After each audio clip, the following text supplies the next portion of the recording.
we're talking about polar coordinates, which I'll just tell you right now, you've done coordinates your whole life, well, not your whole life, but you plotted points using rectangular coordinates or Cartesian coordinates. That's what x, y coordinates are.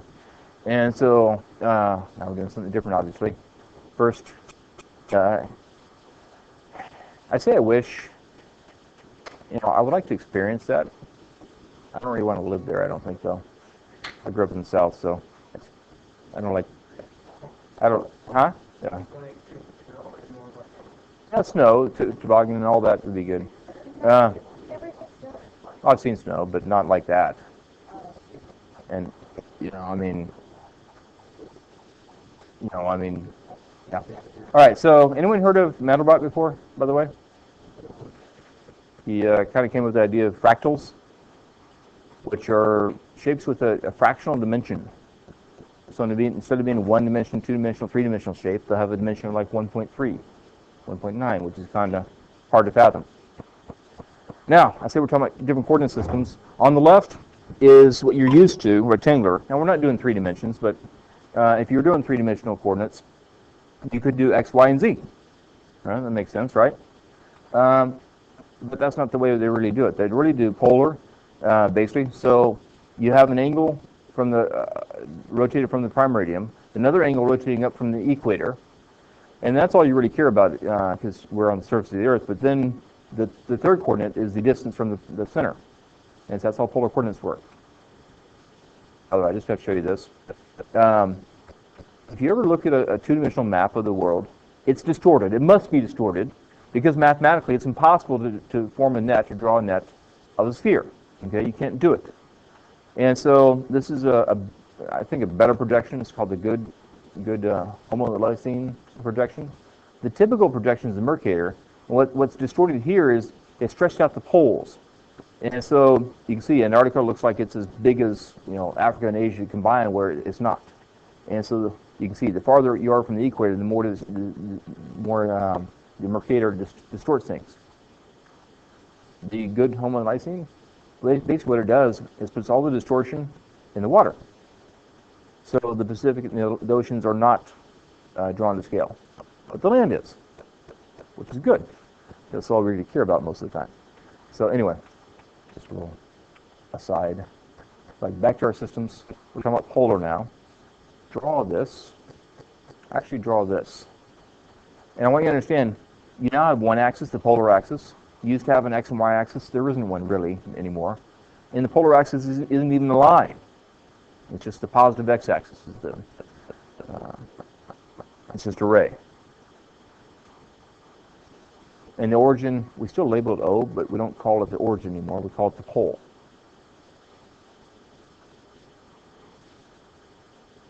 And basically, you can see, you rotate in the direction of your point, and then go out that distance in the direction of your point. So it's more efficient, really. In other words, let's say this point was at 4, 3. Well, that would mean you go right 4, up 3 to get to the point. Now, you just go 5 out in that direction, whatever direction that might be. And so that's your 2 systems. It's very much just, well, really the same thing as what we did with vectors. The natural way to express a vector is a magnitude going in a certain direction. But you could also express vectors in component form with A, B, the horizontal and vertical components. So it's the same idea, same math, really, just to represent something different. Everyone got that? All right, so let's start plotting points.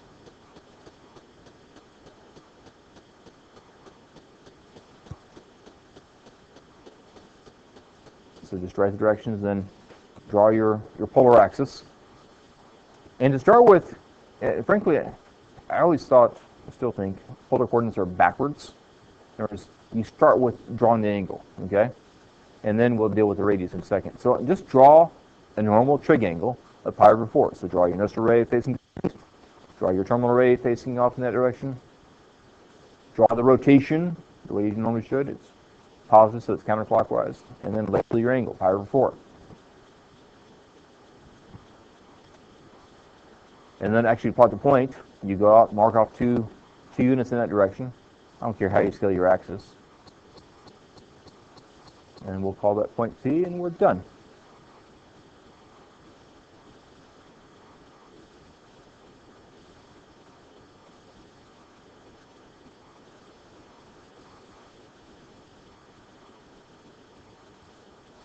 like a two-step process. Draw the angle, then plot the point. All right, next one. And that should seem weird to you. Good. And here, watch this. Before we do this, and here, we can do this much. Let's go ahead and draw the angle. Try to make that horizontal. 2 pi over 3 is in the second quadrant, something like that, right? So go ahead and get that part down. And then pause. I'll come back to this. Just watch for a second. So basically what I want you to think of is, basically like Boone is saying, positive directions take you to the right. Think of this as being your number line, essentially. Positives to the right, negatives to the left. Of course, our number line is rotated in that direction. Whoa, whoa, whoa. I can do this. Yeah, that'll do. So I'm saying, with my angle 2 pi over 3, I'm facing that direction. If my radius had been 3, I would take 3 steps in that direction. My point would be in the second quadrant. But it's not. I take 3 steps backwards because I have a negative radius. That's all I want you to do is on your picture, extend the line backwards. Okay, that's a fail. Extend the line backwards. You might make it a dash line, doesn't matter. And then mark off 3 points, 3 marks back into the fourth quadrant. Put your point there. So like I said, it's not hard.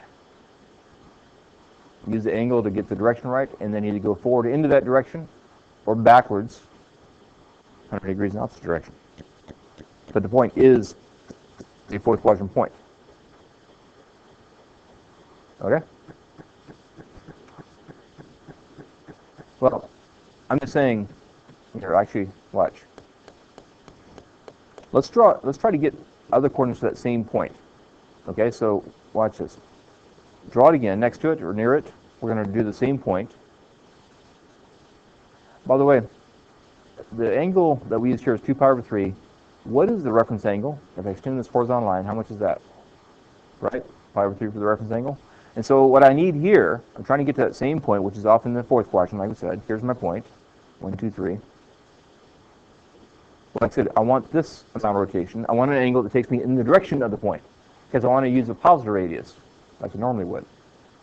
So how much is that?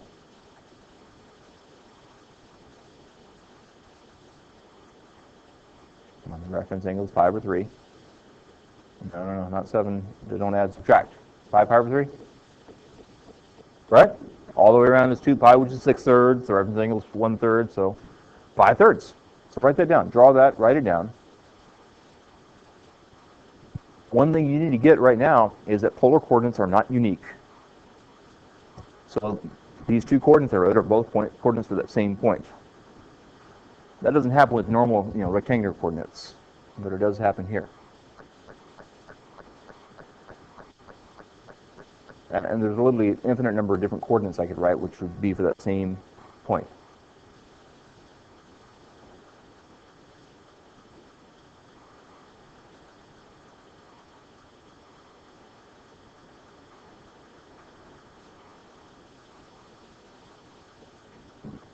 All right. And you don't have to draw this, but same idea. We just explained. The angle takes you whichever way it does, but then if it's negative radius, your point is actually in the opposite direction. All right, I want you to do, actually we've already done that one, do these 3, okay, on your own. But someone want to take a stab at using the slate?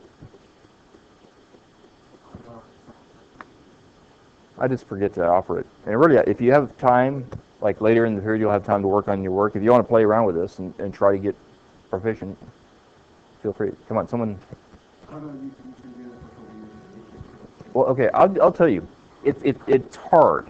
And so, no, I'm saying, so everyone's going to laugh at you, and then all you have to say is like, well, let's see you do better. Okay? Come on, give it a shot. I remember when they first came out with these, and I tried So, to use them. no, look. All you do is you hover, so you know where you're at. So you have to look up there, Okay. and then just. Well, no. When you press, Oh, cool. when you touch it, that's when you write. So I give that. And if you need a race, I'll explain how to race. But I'm saying that's all you have to do. Okay. And so it takes a little bit to get coordinated, obviously, because you're looking up there as you move your hand down here. That's the trick. All right.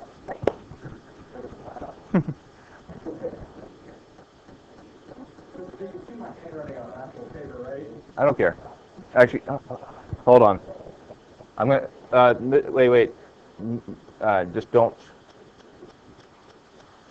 One thing I should mention, I forgot my other periods, is that here. Let me go this way. Let's say I gave you this. You have a negative. Let's say this is normal, x, y coordinates. You have a negative x, negative y. Which quadrant are you in? Third, right?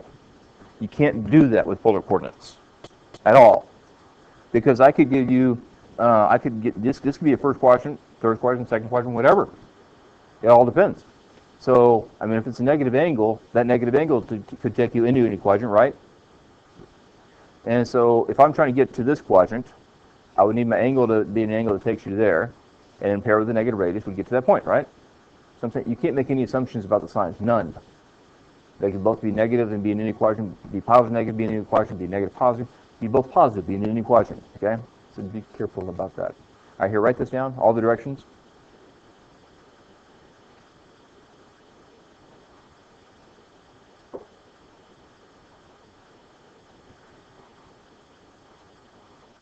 And here, there's no restrictions at all as to what coordinates to give. I'm actually going to give more than 4. I'm going to give you a feel for what you can do.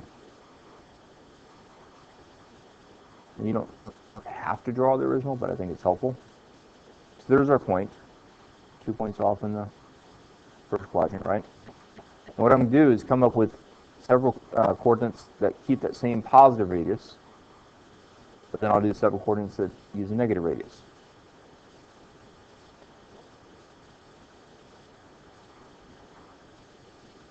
Now, what if I want to do this? I want to go all the way around and then point in the same direction. What would those coordinates be? What would the angle be? Yeah, 9 pi over 4? Just exactly. You're just doing coterminal angles, right? And so, and of course, for coterminal angles, you had 2 pi. 2 pi is 8/4. So the 1/4 they gave us plus 8/4 is where that came from. Add another 8/4. You have 17/4, which are represented twice around and then 1/4. And if I subtract, if I go backwards, what would that be?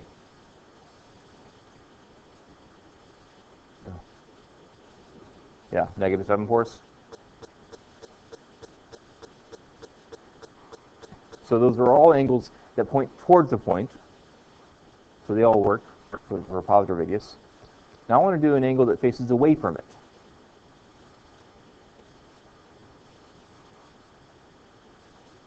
What would that angle be?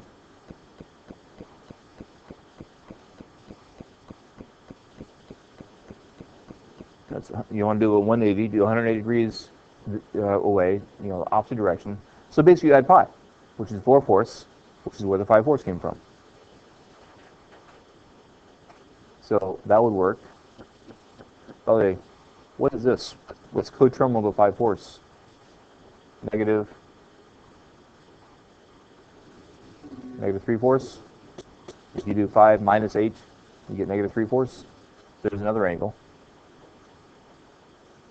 And once again, we're just talking about coterminal angles. If I add 8/4, I get 13/4.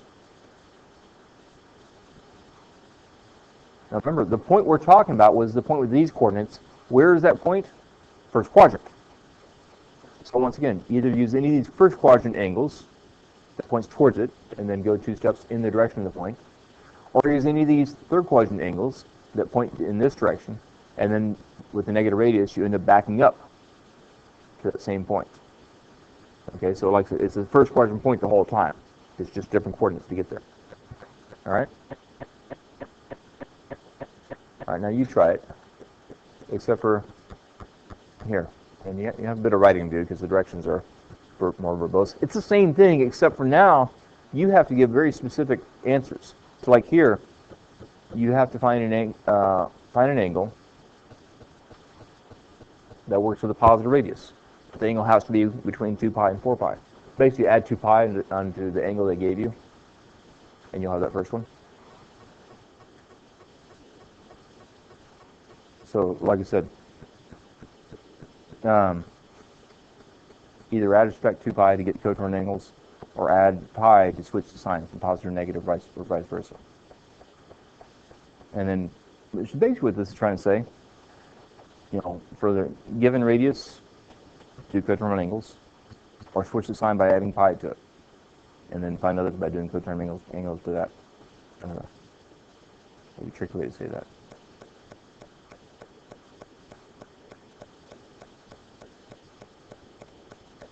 Okay. Last thing we'll do today is graphing polar equations. Just draw the directions.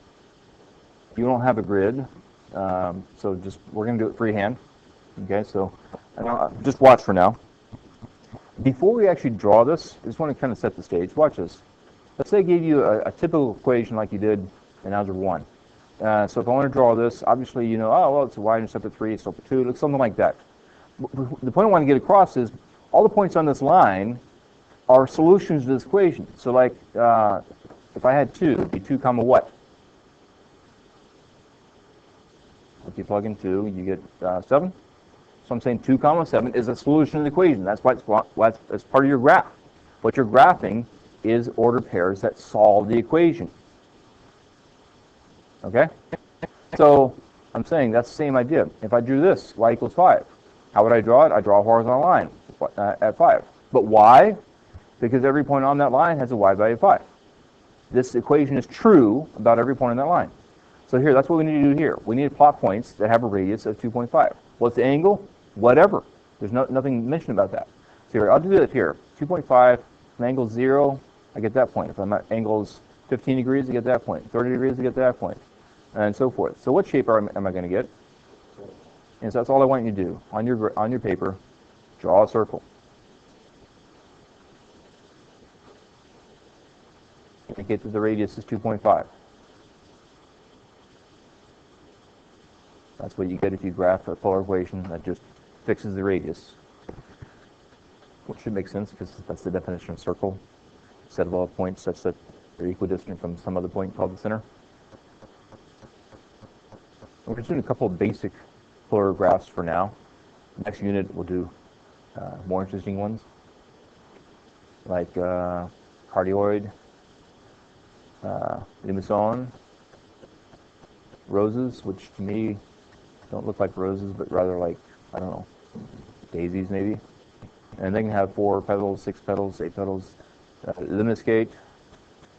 Anyway, all right, that's for later. Let's try to draw this one. Write this down. Now, the only thing I want to warn you about is our graph here will look like when we're plotting points, but it's not. It'll be, you'll see. So for starters, pi power 6 is second quadrant, right? Just get that set up. Draw your polar axis, draw your rotation. And we're just supposed to plot every point that has an angle of pi power 6. Pi power 6. So the radius could be anything. If I start plotting these points, the radius could be 1, 2, 3, 3.1415926, 5, 5.1, anything. So you get all these points on this ray, yes? So is that my graph? Is that ray of points the graph of all the points that make this true? Not quite. You could have a negative radius, couldn't you?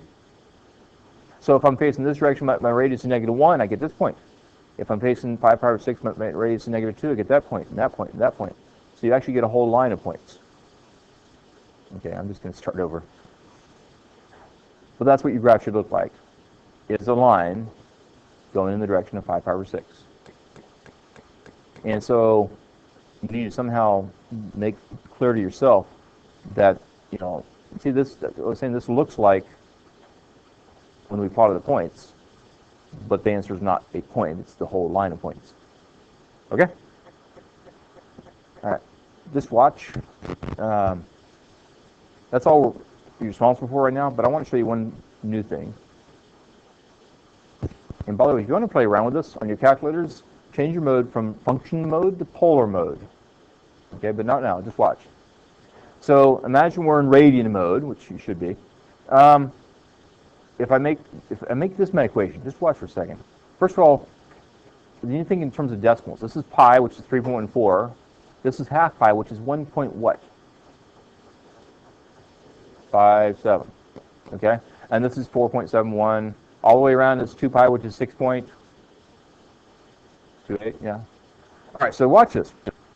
Somewhere in here, it's actually a little bit less than 60 degrees, is where you hit 1 radian. And when you hit 1 radian, your radius would be 1, which means I put a point there. And then since 1 radian is a little less than 60 degrees, 2 radians is a little less than 120. So when theta is 2, the radius is 2. And when theta is 3, when you rotate it 3 radians, your radius is 3, so you'd hit there. And so you can see you're spiraling out. And when my radius is 4, when my angle is 4 radians, my radius would be 4. And when my radius is 5 radians, I don't know where, I think it's more like here. And so you get a spiral. So that's something, nothing we'll get. We'll do a lot of different graphs. All right, but we'll just have the line and the circle for now. I want you to write this down, but I'm not going to explain it till tomorrow. But write it down.